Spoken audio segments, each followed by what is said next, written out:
Hello दोस्तों, कैसे हैं आप लोग। मैं आशा करता हूँ आप स्वस्थ होंगे, मस्त होंगे और अपनी पढ़ाई को कंटिन्यू कर रहे होंगे। तो चलो शुरू करते हैं अपना। और आपको वेलकम है मेरे चैनल निखिल बायोलॉजी में। अब हमने देखो लास्ट तक जो हम लिविंग थिंग जो स्टार्ट कर रखा था, उसमें हमने लास्ट चैप्टर जो जो हमने लिविंग वर्ड स्टार्ट कर रहा था, उसमें लास्ट जो पार्ट है लिविंग वर्ड का, जो लास्ट पार्ट है वहाँ वो देखो कहाँ तक कर लिया था हमने। होमोलॉजी और एनालॉजी के बारे में पढ़ लिया था। क्या पढ़ लिया था? होमोलॉजी और एनालॉजी के बारे में पढ़ लिया था। अब इसके बारे में पता होगा आपको, ठीक है। इसके बारे में थोड़ा सा देख लेते हैं फिर से, क्यों एक दिन बीच में रुक गए, ठीक है।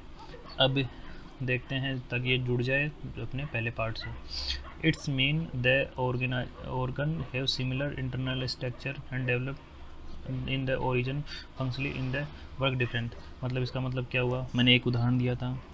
जो फिश होती है, जो क्या होता है, फिश होती है, ह्यूमन ह्यूमन के जो जो हाथ होते हैं, हैंड होते हैं, ठीक है। उसकी जो इंटरनल स्ट्रक्चर है, कौन सी स्ट्रक्चर?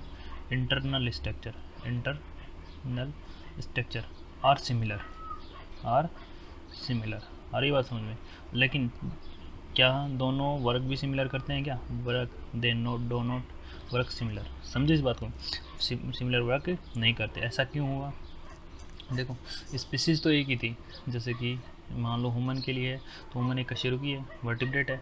अब वर्टिब्रेट जो प्राणी होंगे उनमें एक ही प्रकार के जो ऑर्गन पाए जाएंगे, एक ही प्रकार की ऑर्गेनल स्ट्रक्चर पाई जाएगी। लेकिन अगर एक वर्टि मान लो यहाँ पर वर्टिब्रेट प्राणी रहता है, अब किसी वजह से वो दूसरे दूसरे इन्वायरमेंट में चला गया, तीसरे इन्वायरमेंट में चला गया, ऐसे उसको उस इन्वायरमेंट के प्रति ढलना होगा। जैसे जैसे कि मान लो फिश थी, ठीक है। फिश को पानी में जाना था, तो पानी में गई, तो उसके अनुसार उसको जो 4 लेग हैं, जो आगे के लेग हैं, वो किस में कन्वर्ट हो गए? फिन में कन्वर्ट हो गए। जबकि जो ह्यूमन है, ह्यूमन को क्या करना था? ह्यूमन को इस जो धरातल है उस पर रहना था, ठीक है। तो ठोस सॉलिड सरफेस पे रहना था। तो सरफेस पे रहने के लिए उसको खाना वाना हाथ से खाना पड़ता था। ज़्यादा मतलब वो यूज हैंड का करता था, तो हैंड उस हिसाब से डेवलप हो गए। तो इस प्रकार से क्या हुआ, ये होमोलॉजी की ये परिभाषा है कि भाई जो मतलब कुछ ऐसे जीव होते हैं जो उनकी इंटरनल जीवों के ऐसे ऑर्गन होते हैं कि उनकी इंटरनल स्ट्रक्चर तो समान होती है। इंटरनल स्ट्रक्चर तो क्या होती है, समान होती है। जबकि उसका वर्क क्या होता है? डिफरेंट होता है। वो क्या कहलाएंगे? होमोलॉजी कहलाएंगे, ठीक है। उनका स्टडी करना होमोलॉजी कहलाता है। जैसे कि flipper of seal, wing of bird, four leg of human, ये उदाहरण दे दिया था। एनालॉजी जिसका उल्टा है। कैसे? कि भाई इसमें क्या होगा, 2 सेकेंड, हाँ सॉरी, इसमें क्या होगा, देखो इसमें होगा क्या, इसमें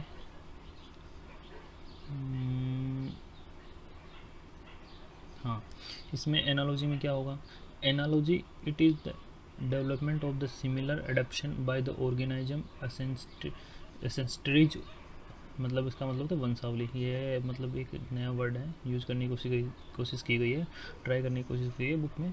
तो देखो, अब तो मैंने सोचा कि इसके लिए आप क्या अवेयर रहो, तो इसलिए यूज़ कर लिया। भाई जेनेटिकली भी लिख सकते हैं, response similar in environment in condition. अब देखो क्या होगा, सिमिलर इन्वायरमेंट में रहेंगे कोई अलग अलग जीव भी, तो उस पे जो इन्वायरमेंट का इफ़ेक्ट है वो समान पड़ेगा, और उसको उस जो ऑर्गेनाइज्म है उसको उसके प्रति क्या होना पड़ेगा? अडोप्ट होने पड़ेगा। तभी जाके वो क्या कर पाएगा, उसमें उसमें लिव कर पाएगा। हमारी बात समझ में? तभी जाके वो उसमें रह पाएगा। समझे ना इस बात को? और इसमें तभी जाके वो उसमें रह पाएगा। अब देखो क्या होगा, इसका उदाहरण क्या? Fish and whale. जो फिश और व्हेल हैं उसमें पानी में रहने के लिए क्या चाहिए? क्या चाहिए उसको? कम से जब वो पानी में तैरती हैं तो क्या होगा? पानी पानी का घर्षण लगेगा, तो उनकी जो शेप होती है वो पानी को ऐसे ऐसे निकाल देती है, ठीक है, ताकि वो आराम से तैर सकें।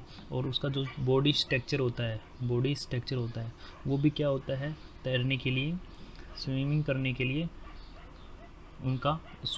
के लिए उनका साथ देता है। आ रही बात समझ में? तो अगर वो ऐसा नहीं होगा तो सबसे बड़ी दिक्कत हो जाएगी।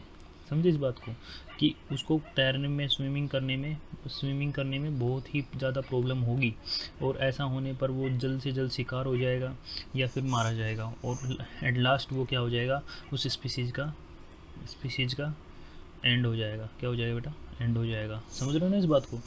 इसका क्या हो जाएगा? एंड हो जाएगा। अब देखो क्या होगा। अब आगे चलते हैं। अब एनालॉजी का मतलब तो समझ गए होगे कि मतलब है सिमिलर इंटरनल स्ट्रक्चर तो नहीं होंगी। इंटरनल स्ट्रक्चर तो क्या होंगी? डिफरेंट होंगी। और जो वर्क करने का तरीका है, ठीक है, जो वर्किंग होगा वो क्या होगा? उसका सिमिलर होगा। ठीक है, जैसे कि एक फिश और एक व्हेल दोनों सेम नहीं है। क्यों नहीं सेम? फिश वर्टिब्रेट से आती है, वर्टिब्रेट संघ से आती है। ठीक है, वर्टिब्रेट संघ से आती है। आ रही बात समझ में? ठीक है, और अब आगे चलते हैं। यहाँ तक एनालॉजी आपको समझ में आ गया होगा, लेकिन एक परिभाषा में इसकी एनालॉजी को फिर से बता देता हूँ। वे ऑर्गन जो क्या करते हैं, वर्क तो सिमिलर करते हैं, लेकिन इंटरनल स्ट्रक्चर और जहाँ से वो क्या हो रहे जनरेट हुए थे वो क्या होगा? वो डिफरेंट होगा। तो ये क्या कहलाएगा? उनका गुण एनालॉजी कहलाएगा। ठीक है, अब चलते हैं आगे। हाँ, अब अगला पॉइंट कर रहे हैं हम नोमेनक्लेचर। क्या कर रहे हैं बेटा? नोमेनक्लेचर। अब नोमेनक्लेचर क्या है? नामकरण। इसका हिंदी में अर्थ है नामकरण। नामकरण आपका हुआ कभी? हुआ होगा ना नामकरण, तभी तो आपको नाम से जानते हैं। हाँ बिल्कुल, इसमें यही सिंपल बात देखनी है। इस अपने आप से जोड़ के चलना, बिल्कुल वैसा का वैसा समझ में आ जाएगा। ठीक है, वो पॉइंट है जो आप पे अपना अप्लाई करके देख लेना। अब देखो यहाँ भी एक छोटा सा एक्स्ट्रा पॉइंट है इसमें, वो पढ़ लेते हैं अपन। उसके अलावा कुछ भी डिफरेंट नहीं है, वो सब कुछ आपको आराम से आसानी से समझ में आ जाएगा, इजीली समझ में आएगा बेटा, कोई दिक्कत नहीं है। ठीक है, आप देखते हैं पहला पॉइंट क्या है। present scientific method of the naming the organism, protist, fungi, plant और एनिमिलिया। देखो आज के टाइम मॉडर्न टाइम तक क्या है? 5 किंगडम थ्योरी चल रही है। इसका मतलब पता होगा, 10th क्लास में आपने पढ़ा होगा कि 5 किंगडम थ्योरी क्या है। थोड़ा बहुत आइडिया बेसिक हमने जो आपने 10th क्लास में आसानी से पढ़ लिया होगा। ठीक है, फिर भी आइडिया दे देता हूँ। जो हाँ यहाँ पर तो थोड़ी दिक्कत होगी कि सर पहला दिक्कत आ रही माइक्रो ऑर्गेनाइजम नहीं देखा। लेकिन जो प्रोटोजोआ है ना, प्रोटोजोआ वो ही यहाँ पर माइक्रो ऑर्गेनाइजम है। ठीक है, माइक्रो ऑर्गेनाइजम है, समझे। और प्रोटिस्ट है, वो प्रोटिस्ट है, समझे। और बाकी तो फंजाई, प्लांट, एनिमिलिया ये सब आपको पता होगा। तो ये होती है 5 किंगडम थ्योरी। ठीक है बेटा, और सॉरी, हाँ 5 किंगडम थ्योरी यही होती है, 5 किंगडम थ्योरी। अब देखो, अब हमको आवश्यकता क्यों पड़ी भाई? नाम निकालने की आपकी आवश्यकता क्यों होती है, बताइए। हाँ बच्चों, नाम की आवश्यकता क्यों होती है? अगर आपका नाम नहीं होता तो कल्पना कीजिए क्या होता। सोच के देखिए, नाम नहीं होता तो आपका क्या होता? आपको कैसे बुलाते, आपको कैसे काम करते, आप कैसे स्कूल जा पाते? स्कूल तो छोड़ो, आपको आइडेंटिफाई नहीं कर पाते कौन हो, कैसे हो, क्योंकि ह्यूमन तो सेम है लगभग, फेस तो डिफरेंट है। तो नेम हमें क्या करता है? जो नाम है वो हमें क्या करता है? नेम हमें आइडेंटिटी देता है। क्या देता है? आइडेंटिटी। अरे बात समझ में, आइडेंटिटी देता है, पहचान देता है हमें। तो देखो पहला ऑप्शन क्या है, पहला जो पॉइंट है वो पढ़ लेते हैं। We know the object by the name, without name we can't talk about them. हम बिना नाम के किसी के बारे में चर्चा नहीं कर सकते। अगर करेंगे तो सामने होना चाहिए, अगर नहीं सामने है तो कभी नहीं कर सकते। उसका नाम लेकर हम किसी चीज़ की चर्चा कर सकते हैं।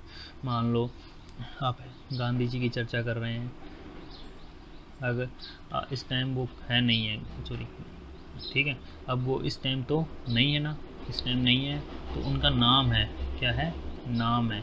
अब क्या है, उनका नाम है कि भाई गांधी जी ऐसे थे, गांधी जी वैसे थे, लेकिन अब वो है नहीं, तो उसके नाम से हम चर्चा कर सकते हैं। लेकिन अगर नाम नहीं होता तो किसकी चर्चा करते भाई, किसकी चर्चा नहीं कर सकते ना, गांधी जी नहीं कर पाते ना, लेकिन आज नेम है, इस वजह से हम उनकी चर्चा कर पाते हैं। समझ में आ गया होगा मेरे हिसाब से।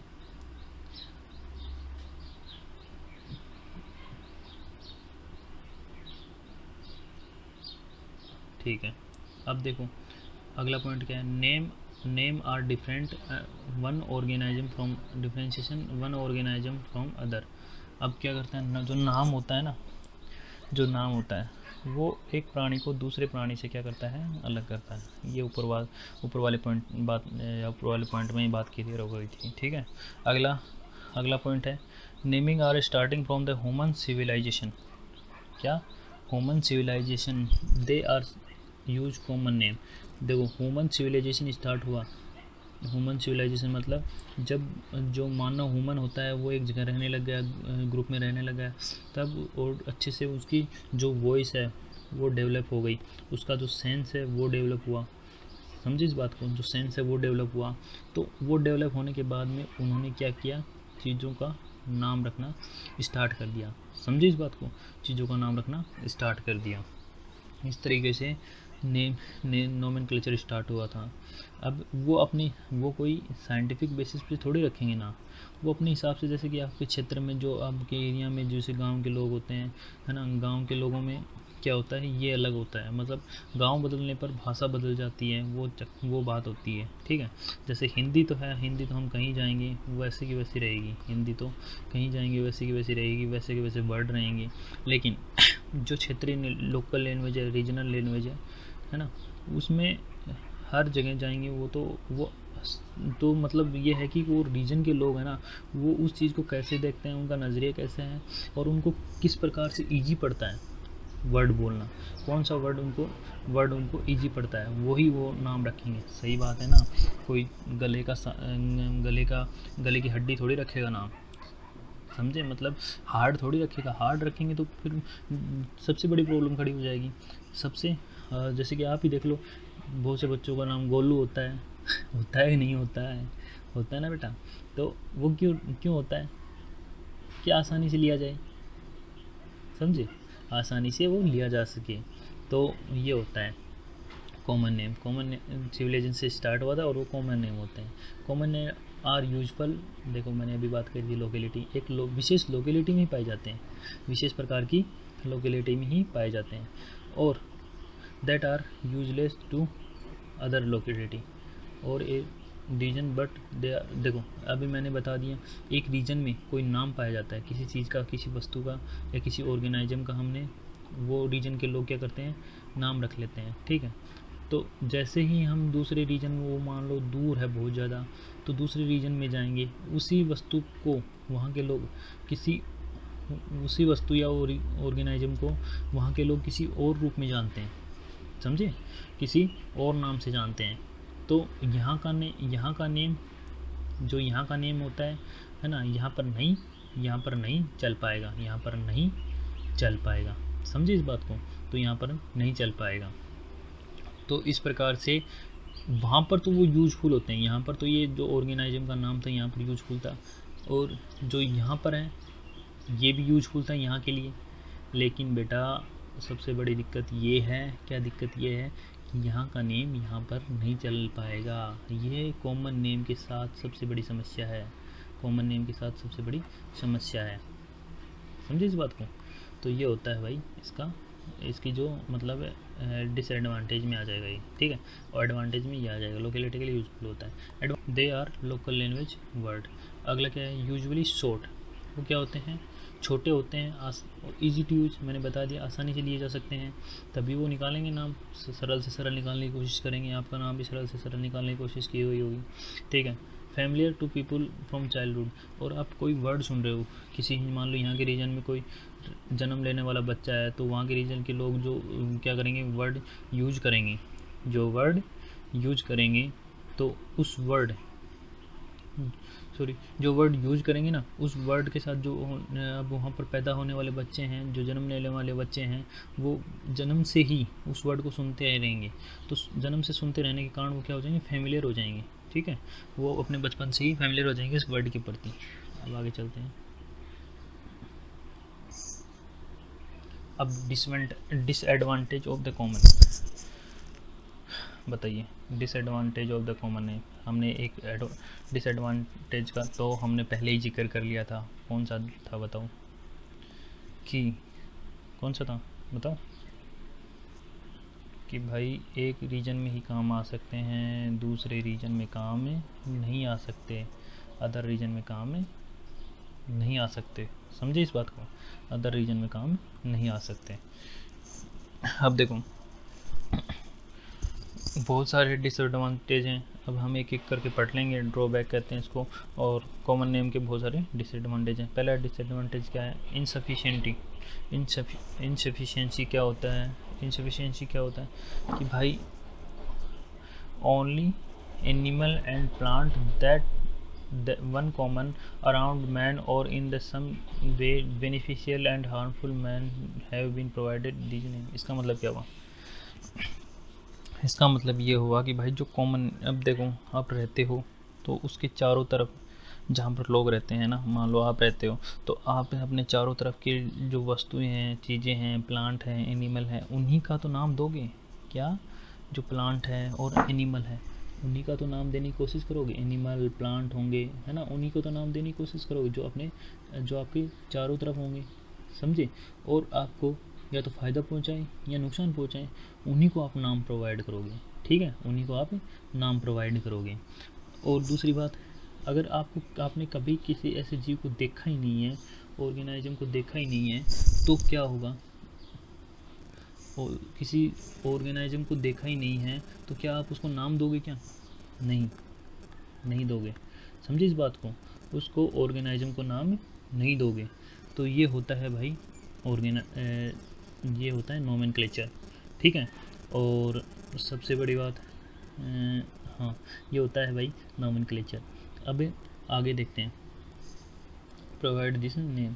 अगला पॉइंट क्या है, और मैंने बता दिया होगा शायद, हाँ, ये कि जहाँ पर कोई किसी चीज़ को देखा ही नहीं है, मान लो बहुत ही दूर जंगलों में है ना, तो उसको नाम कहाँ से दोगे आप, आपके चारों तरफ है ही नहीं, कॉमन नेम तो उसको मिल ही नहीं सकता। समझे, उसको डिस्कवर करना पड़ेगा, पहले क्या करना पड़ेगा, डिस्कवर करना पड़ेगा। डिस्कवर करने के बाद ही क्या करोगे, उसका नाम दोगे। ठीक है, तो ये होता है भाई क्या इसका, हाँ, ये होता है क्या, कॉमन नेम। अब देखो मल्टीप्लिसिटी, अब मैंने पहले बता दिया था, अलग अलग रीजन है, डिफरेंट लैंग्वेज, अलग अलग रीजन में अलग अलग लैंग्वेज होती है ना, और लैंग्वेज बदल गई, लैंग्वेज डिफरेंट, तो लैंग्वेज डिफरेंट के बाद, डिफरेंट होने के उस कारण क्या हो जाएगा, जो कॉमन नेम है also be different, common name also be different. आ गई बात समझ में, ये होता है भाई कॉमन नेम का ड्रॉबैक। तीसरा ड्रॉबैक देखते हैं मैनी केसेस डिफरेंट प्लांट है सिमिलर नेम। बहुत आसानी से एक ही कॉमन नेम होता है ना, जो सामान्य नाम होता है, वो डिफरेंट स्पीसीज या प्लांट की ऐसे देखे गए हैं कि मतलब एक हो सकते हैं, मतलब दो टाइप के प्लांट हैं और उनके एक ही नाम है अलग अलग रीजन में। दो टाइप के प्लांट हैं, उनका मतलब एक दूसरे से दूर दूर तक कोई रिश्ता नहीं है, और उनके क्या है, सिमिलर कॉमन नेम है, सिमिलर कॉमन नेम है। ठीक है, ये होता है भाई। अब अगला देखते हैं, अगला क्या है, अनसाइंटिफिक बेसिस। हाँ, मैंने कहा था पढ़े लिखे लोग थोड़ी थे पहले, जो अब तो हैं, लेकिन फिर भी जो अपने पूर्वज हैं वही कॉमन नेम रख के गए हैं और हम उन्हीं को यूज़ कर रहे हैं। तो वो इतने एजुकेटेड नहीं थे कि साइंटिफिक बेसिस पे क्या कर सकते हैं, कि वो क्या कर सकें, कॉमन नेम दे सकें। ठीक है, तो ये होता है भाई क्या, साइंटिफिक ये होता है क्या, जो कॉमन नेम का ड्रॉबैक है। साइंटिफिक बेसिस पे वो जो साइंटिफिक रूल और रेगुलेशन पे वो नाम, सिस्टम पे वो नाम नहीं थे। अगला देखते हैं, मिसलीडिंग। कुछ कॉमन नेम क्या होते हैं कुछ कॉमन नेम क्या होते हैं एक दूसरे को, सॉरी, कुछ कॉमन नेम क्या होते हैं एक दूसरे जो, ये क्या हो रहा है, सॉरी, कुछ कॉमन नेम क्या होते हैं एक यूजफुल नहीं होते हैं, क्यों? क्योंकि वो मिसलीडिंग करते हैं, मतलब वो हमको कुछ दूसरी चीज़ की ओर इशारा करते हैं।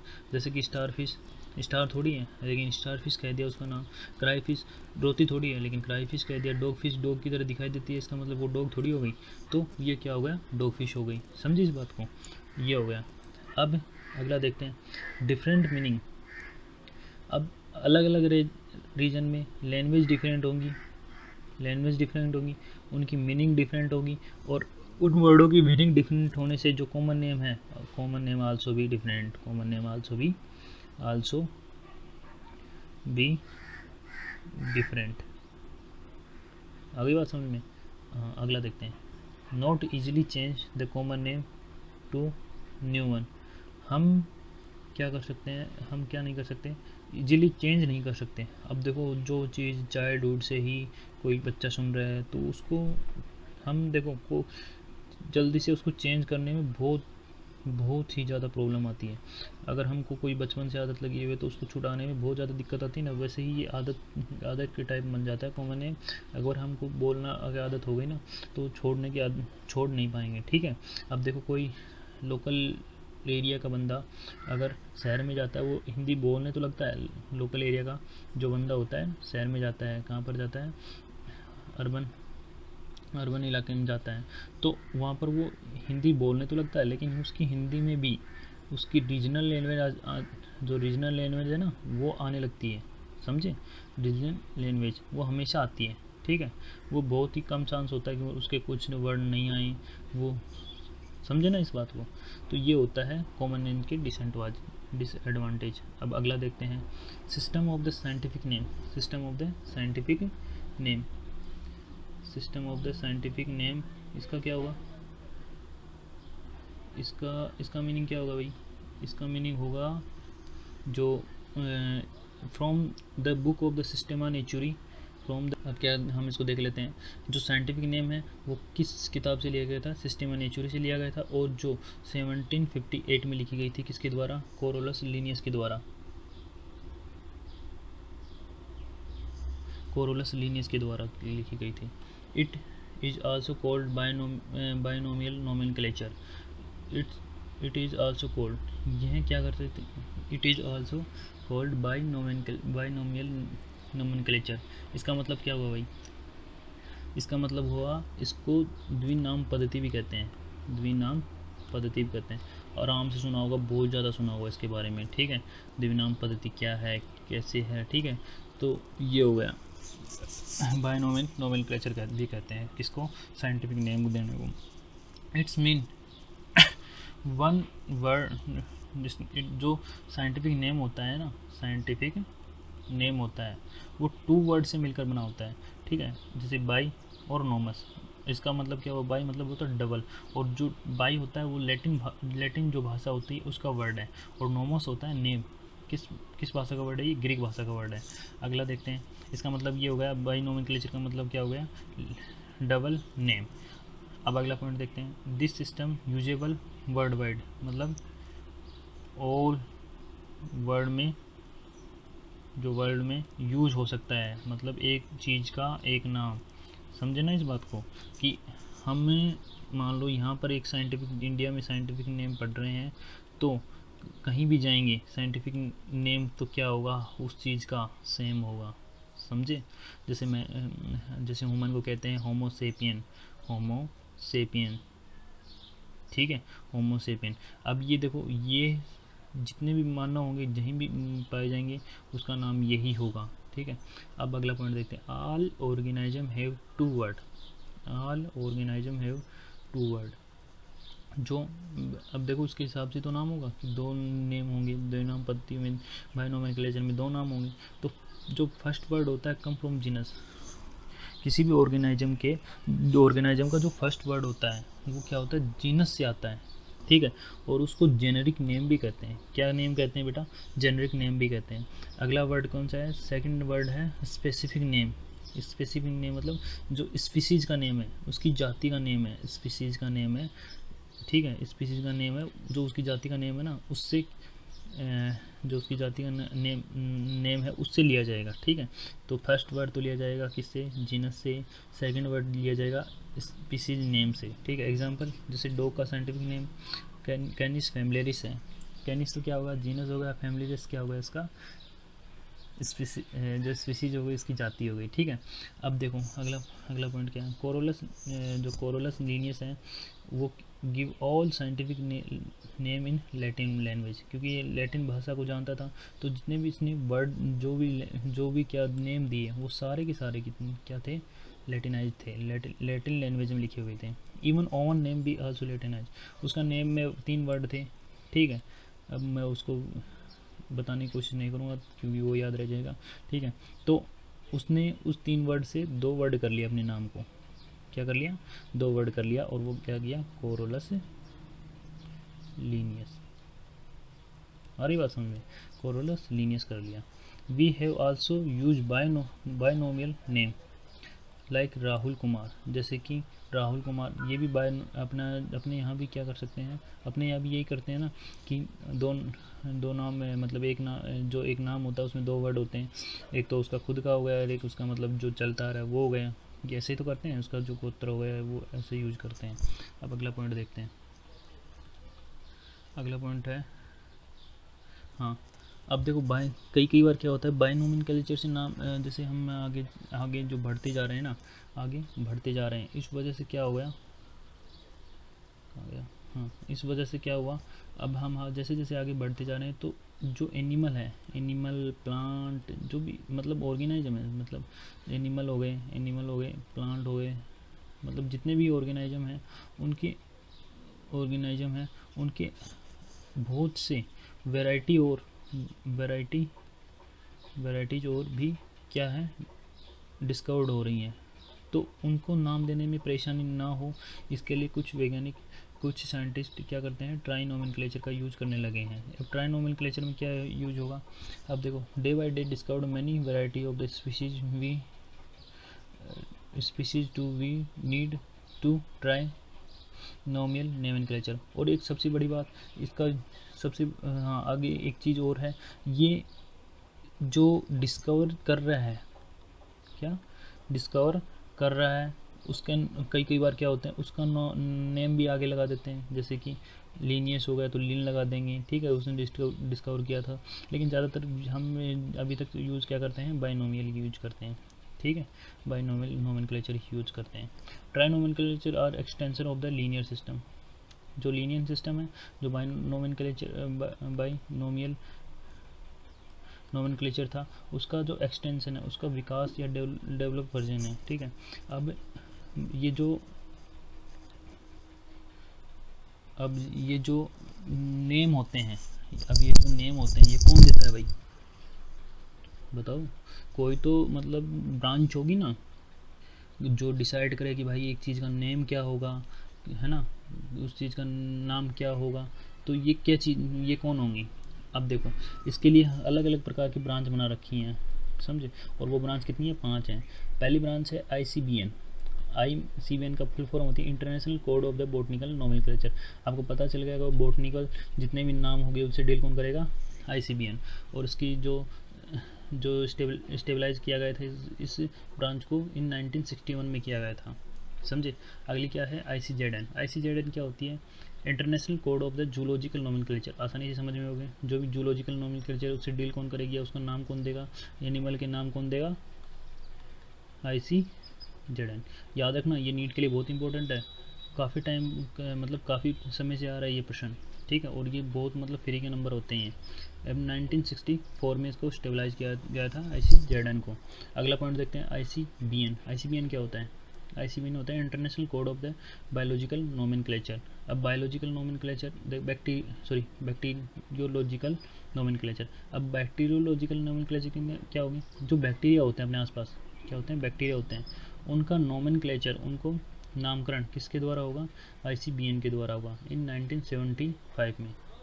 ICBN क्या होता है, ICBN होता है इन 1966 international code of the viral nomenclature. ठीक है, अब इसका क्या होगा, जो जितने भी वायरस होते हैं उनका नामकरण ICBN देगा। ठीक है, और ये स्टेबलाइज किया गया था 1966 में। अगला है ICNCP। अब देखो इसका मतलब क्या होगा, सॉरी ये हाँ ये एन नहीं आएगा शायद, ये चलो ठीक है इसको देख लेते हैं, क्लियर कर देंगे बाद में।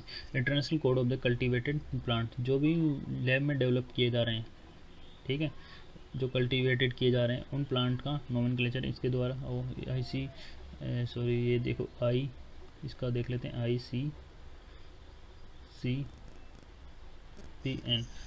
ठीक है, ये हो गया। 2 सेकंड रुकिए, फिर से शुरू करना पड़ेगा, 1 मिनट रुकिए इसको। हाँ अबे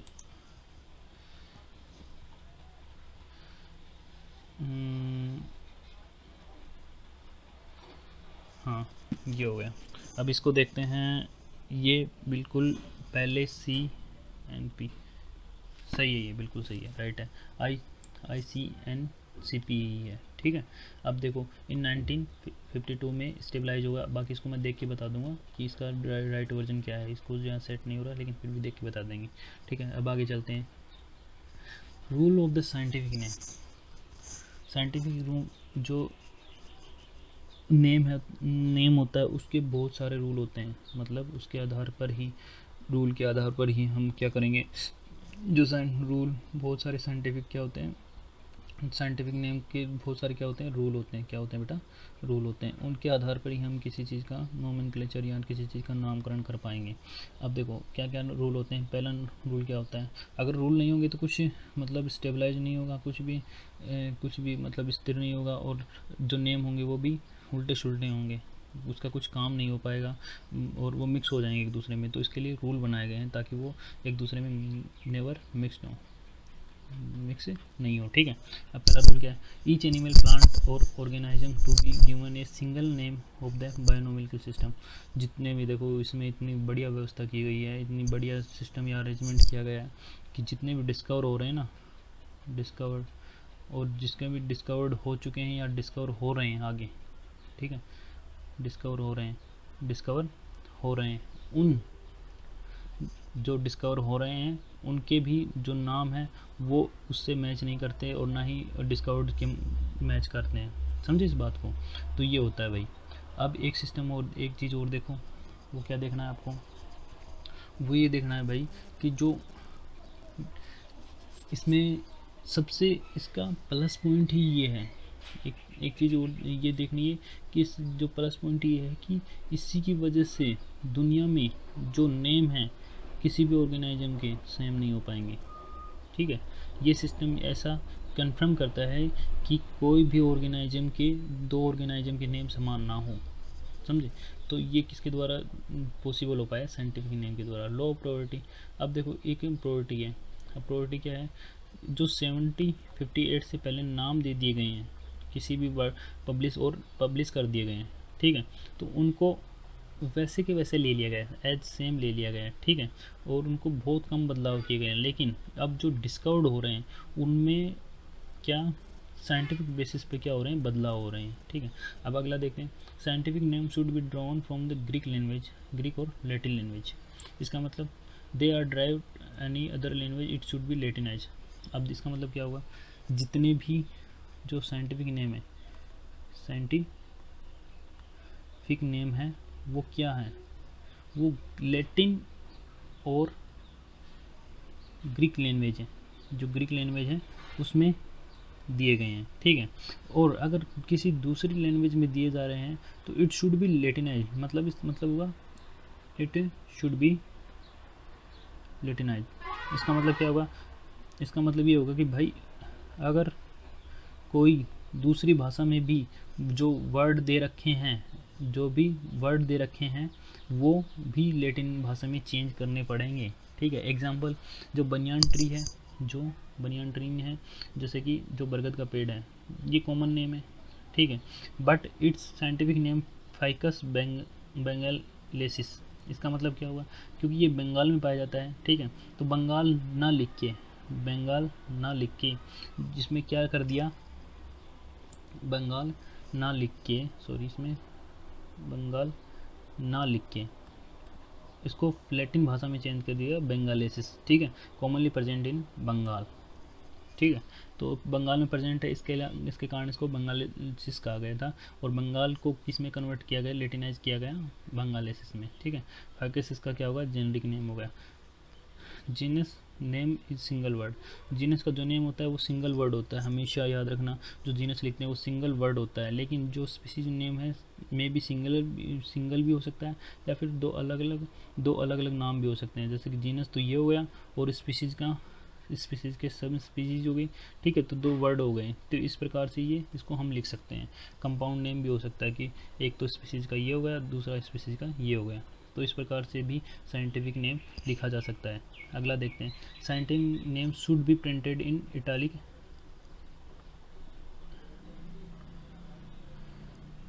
हाँ, अगला देखते हैं, scientific name should be printed in italic except handwriting. अब देखो कंप्यूटर में जब लिखते हैं ना, तो कंप्यूटर में क्या किया जाता है, साइंटिफिक नेम को इटैलिक्स कर दिया जाता है, ठीक है। जैसे बोल्ड होता है ना, मतलब तिरछा कर दिया जाता है।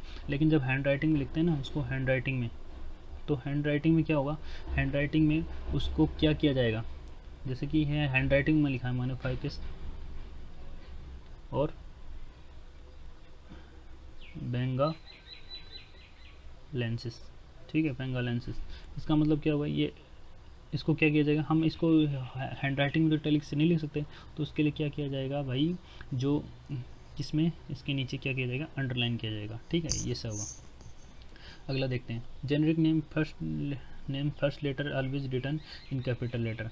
जो जेनरिक नेम होता है उसका फर्स्ट लेटर क्या होगा, कैपिटल होगा। जैसे कि राणा टिग्रीना, जो एक मेंढक का या फ्रूट का नेम होता है राणा टिग्रीना, तो राणा में आर क्या है, बड़ा है, समझे इस बात को। इसको आर टिग्रीना भी लिख सकते हैं, कोई दिक्कत नहीं होती, ठीक है। तो लेकिन आर बड़ा होना चाहिए, जो जेनरिक नेम है उसका फर्स्ट वर्ड बड़ा होना चाहिए। बाकी जो आगे जो स्पीसीज नेम है वो छोटे होते हैं, और क्या होते हैं, इटालिक्स होते हैं। जैसे कि कैनिस फैमिलियरिस जो डॉग का नेम है, जिसका देखो सी बड़ा है, बड़ा है कि नहीं बड़ा है, तो ये क्या है, जेनरिक नेम का फर्स्ट वर्ड है, फर्स्ट लेटर है, ठीक है। अगला देखते हैं, अगला point, a botanical specific name may be begin with a capital letter if it denote person और पैलेस। अब देखो कभी कभी क्या होता है, हम किसी साइंटिस्ट की याद में या फिर उनकी रिस्पेक्ट करने के लिए हम क्या रखते हैं, किसी जो नए ऑर्गेनाइजम डिस्कवर हो रहे हैं उनका नाम रखने की कोशिश करते हैं। अगर ऐसा कुछ है तो उस चीज़ को हम क्या करते हैं, किसी साइंटिस्ट का नाम है या किसी पर्सन को हम क्या कर सकते हैं, उसको रिस्पेक्ट देने के लिए किसी ऑर्गेनाइजम का उसका नाम रख दिया, ठीक है, या पैलेस के हिसाब से उसका नाम रख दिया। तो पैलेस के हिसाब से, इन तीनों के हिसाब से अगर नाम रखेंगे ना, तो उसको हम किससे डिनोट करेंगे, जो स्पेसिज नेम है उसको हम कैपिटल लेटर में डिनोट करेंगे, किसमें, कैपिटल लेटर में डिनोट करेंगे, लिखेंगे, ठीक है। अब आगे चलते हैं, भाई, ठीक है। और अब एक मिनट रुकना,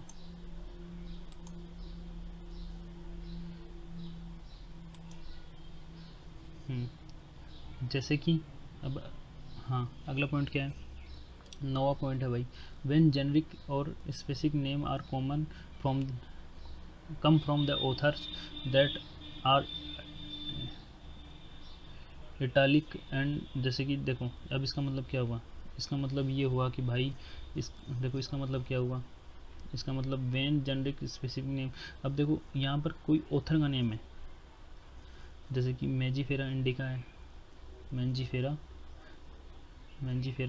ये सॉरी, इसको मैंजीफेरा इंडिका लिखना है, ठीक है, मैंजीफेरा इंडिका, ठीक है। अब मैंजीफेरा इंडिका है, इसकी खोज किसने की थी, इसका नाम किसने दिया था भाई, इसको नाम दिया था लीनियस ने। तो ये क्या हो गया, उसका ऑथर नेम हो गया। तो उस ऑथर नेम को भी अगर लिखते हैं ना, तो उसको भी क्या करते हैं हम, इटालिक भाषा में लिखते हैं, समझे। अब जैसे कि राणा टिग्रिना, डाउड क्या है इसका ऑथर नेम है, तो हम अगर इसको लिखते हैं तो किस में लिखते हैं, इटालिक भाषा में लिखते हैं, इटालिक लैंग्वेज में लिखते हैं, ठीक है। तो ये आसान होगा, मेरे हिसाब से समझ में आ गया होगा। 10th पॉइंट क्या है, two species belonging to the some same genus but can't have some specific name. इसका मतलब क्या होगा, जीनस नेम तो सेम हो सकता है किसी भी टू ऑर्गेनाइज्म का, ठीक है। टू ऑर्गेनाइज्म का जीनस नेम तो क्या हो सकता है, सेम हो सकता है, लेकिन जो स्पेसिफिक नेम है या जो स्पीसीज नेम है वो कांट भी सेम, कभी नहीं सेम होगा, कांट भी सेम, कभी नहीं सेम होगा। आसानी से समझ में आ गया। ये सेम हो सकता है, जीनस सेम हो सकते हैं, आपको पता है जीनस में अलग अलग स्पीसीज आती हैं, तो जीनस तो सेम हो सकता है लेकिन स्पीसीज कभी भी सेम नहीं होंगी। आराम समझ में आ गया होगा। अगला पॉइंट देखते हैं, एडवांटेज क्या है। एडवांटेज क्या है साइंटिफिक नेम के, कॉमन नेम के भी कुछ एडवांटेज थे। अब इतनी रूल और रेगुलेशन के बाद में बहुत सारे एडवांटेज मिलने चाहिए ना, तभी इतना हम मेहनत कर रहे हैं। बिल्कुल कॉमन नेम की तुलना में बहुत ज़्यादा एडवांटेज हैं किसके, साइंटिफिक नेम के। पहला एडवांटेज क्या है, साइंटिफिक नेम के एडवांटेज, पहला एडवांटेज देख लेते हैं।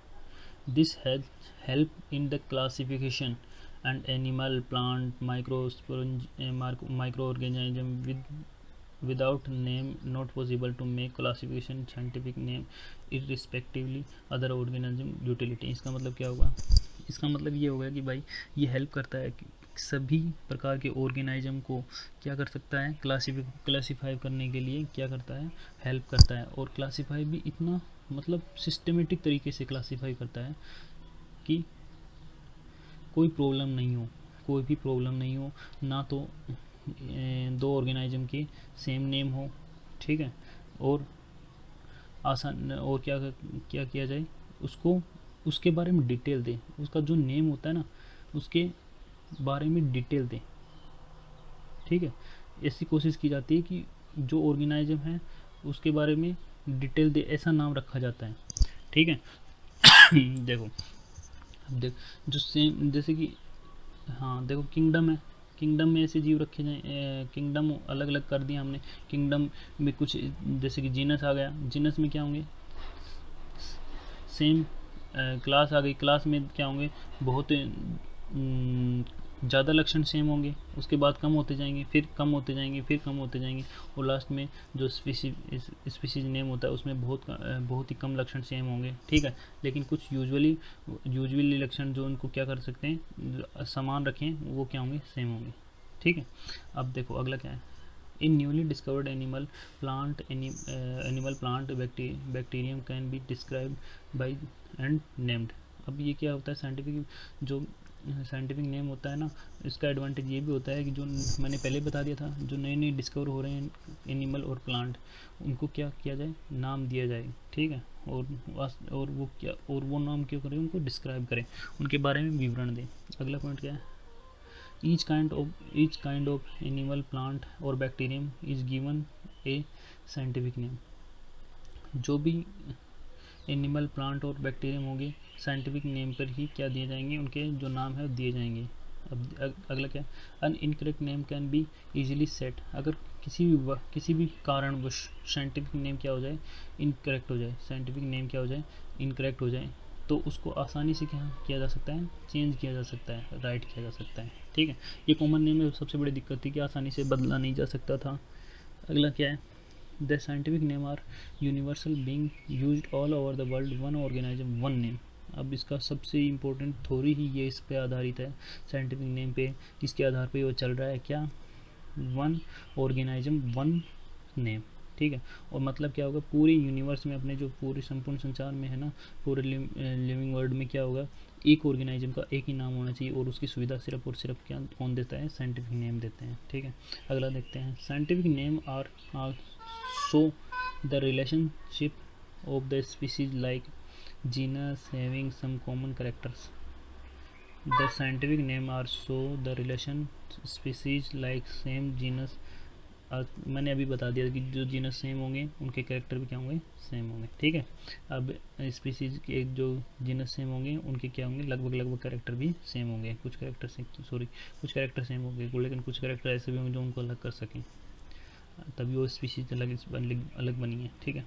अगला क्या है, the scientific name are also describe indicating some important characteristic of the organism. मैंने पहले ही बता दिया था, जो साइंटिफिक नेम होते हैं उसके जो करेक्टर होते हैं ऑर्गेनिज्म के, उसके बारे में वो बहुत कुछ बताता है।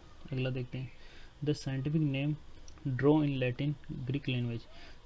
ध्यान रखना कि प्रश्न आ सकता है कि साइंटिफिक नेम किस किस भाषा में दिया सब, which language prefer, which language prefer, scientific language to language preferred, fared, ठीक है, फॉर साइंटिफिक नेम। इसका मतलब क्या हुआ, इसका मतलब ये हुआ कौन सी लैंग्वेज को प्रेफर किया जाता है भाई साइंटिफिक नेम ड्रॉ करने के लिए, वो होती है लैटिन और ग्रीक लैंग्वेज, आपको बता दिया था।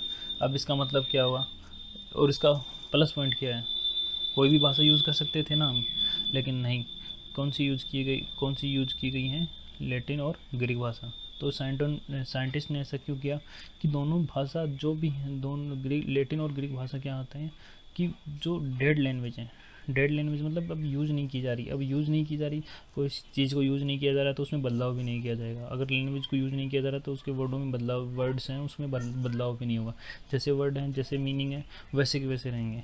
तो इसका मतलब क्या हुआ भाई, इसका मतलब ये हुआ कि पॉसिबिलिटी बहुत कम है चेंज होने के वर्ड की। इसका इस रीज़न से जो साइंटिफिक नेम है आल्सो कांट बी चेंज, ठीक है।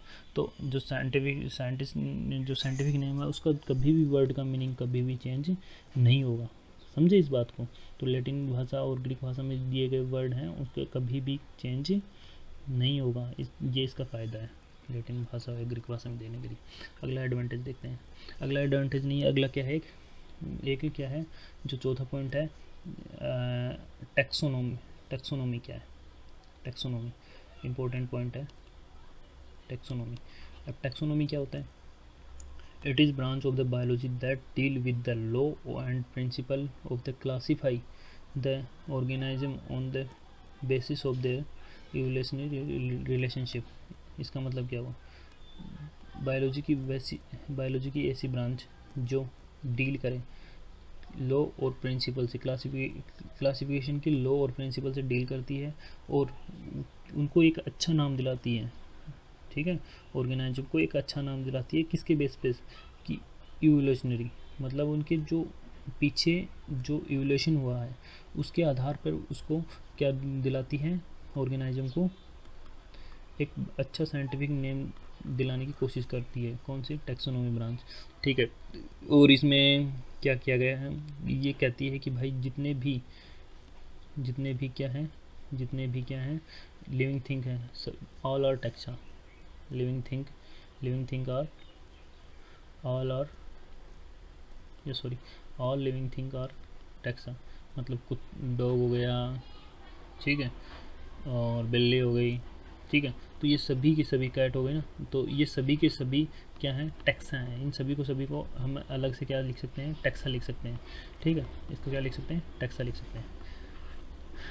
तो ये हो गया भाई टैक्सोनॉमी, और मैं आशा करता हूँ आपको ये जो वीडियो है आराम से समझ में आ गया होगा, और धीरे धीरे करके हम इसको, हाँ, और मेरे को पता है ये वीडियो थोड़ा लंबा हो गया क्योंकि अब भाई इसको चैप्टर को कंप्लीट करना है तो थोड़ा सा और थोड़ा सी तो मेहनत करनी होगी। अब मेहनत नहीं करेंगे तो ये हम पढ़ाई नहीं कर पाएंगे, और टाइम नहीं दे पाएंगे किताबों को, तो आपको पता ही क्या होना है लास्ट में, हमको बहुत ज़्यादा वो करना पड़ेगा फिर, ठीक है ना। आप लोग ध्यान से थोड़ा सा टाइम दे इसको, ठीक है, धीरे धीरे, ज़्यादा नहीं देखा जाता तो 10-10 मिनट के वीडियो करके देख लें, तो इससे आसानी से आपको समझ में भी आ जाएगा। और कुछ समझ में नहीं आया तो कमेंट में डाल देना क्वेश्चन, मैं इसको रिप्लाई कर दूँगा, ठीक है। और क्या कहें, और आपको पता ही क्या करना है, अगर आपको जुड़ना है तो चैनल को सब्सक्राइब कर लें, लाइक ज़रूर कर दें, और बस, थैंक्स।